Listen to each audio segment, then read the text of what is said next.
Des jeux vidéo, des joueurs s'affrontent les uns contre les autres. Les éditeurs et l'industrie des jeux vidéo ont compris que certaines de leurs créations pouvaient devenir de vrais sports. J'entends par là tout l'environnement et le vocabulaire qui touche au monde du sport.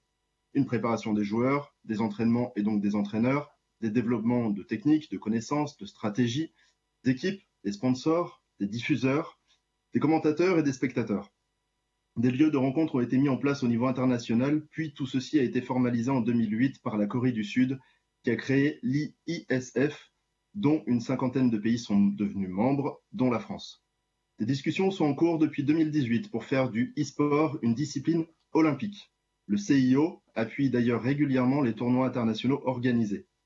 Dans ce contexte où l'Asie prédomine la culture du jeu vidéo, et en particulier le e-sport, la France essaye de se structurer par le biais d'entreprises, de clubs sportifs et d'associations comme UNICEF France.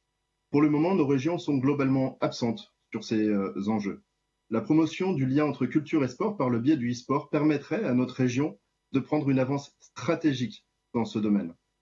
La France a la volonté de devenir le pays européen de référence pour le e-sport car le gouvernement a compris les opportunités de ce secteur. Mais il reste la mise en place et l'accompagnement de cette volonté, et là-dessus, on attend toujours.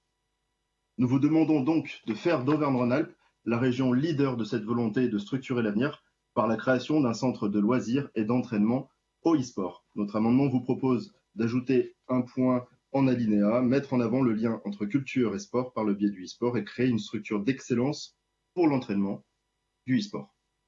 Merci à vous. Merci beaucoup, Monsieur Bernard.